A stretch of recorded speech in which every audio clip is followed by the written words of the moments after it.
सभी के जीवन में अलग अलग परेशानियां रहती हैं। जो लोग धैर्य के साथ इनका सामना करते हुए आगे बढ़ते रहते हैं, वे जीवन में सुख शांति प्राप्त कर लेते हैं। जो लोग धैर्य खो देते हैं, उनके सामने और ज्यादा समस्याएं बढ़ने लगती हैं।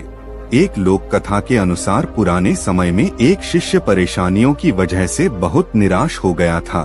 उसने अपने गुरु से कहा कि कृपया मुझे दुखों को दूर करने का कोई उपाय बताएं। संत बहुत ही विद्वान थे, वे अपने शिष्य को अच्छी तरह जानते थे। उन्होंने कहा कि मैं तुम्हें उपाय तो बता दूंगा, लेकिन पहले गांव में जो सबसे सुखी व्यक्ति हो, उसके घर से मुट्ठी भर अनाज लेकर आओ। शिष्य गुरु की आज्ञा पाकर गांव में सबसे सुखी व्यक्ति खोजने निकल पड़ा।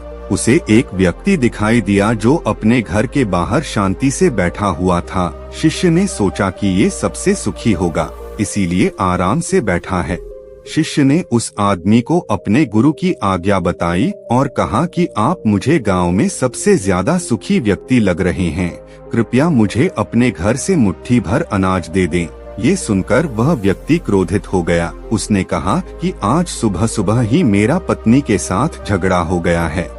पत्नी की वजह से रोज नई नई समस्याएं सामने आ जाती हैं।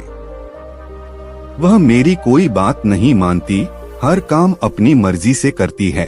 समझ नहीं आ रहा है उसे कैसे ठीक करूं। शिष्य वहां से आगे निकल गया।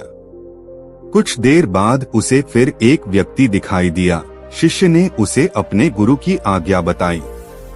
उस व्यक्ति ने कहा कि भाई, मेरा पड़ोसी बहुत धनवान है, उसके पास सभी चीजें हैं, मेरे पास तो कुछ नहीं है। मैं तो बहुत गरीब हूँ। पूरे गांव में घूमने के बाद भी शिष्य को कोई सबसे सुखी इंसान नहीं मिला। वह गुरु के पास लौट आया, गुरु को पूरी बात बता दी। गुरु ने कहा कि सभी लोग खुद से ज्यादा दूसरों की वजह से दुखी हैं। लोग खुद पर ध्यान नहीं देते हैं, यही दुखों का मूल कारण है। अगर हम सुखी रहना चाहते हैं तो हमें दूसरों पर नहीं, खुद पर ध्यान देना चाहिए। अपनी बुराइयों को दूर करें। कभी भी किसी दूसरे व्यक्ति से प्रतिस्पर्धा न करें। प्रतिस्पर्धा करनी ही है तो स्वयं के किए हुए पुराने कामों से करें। कभी भी दूसरों पर भरोसा रखकर कोई काम न करें।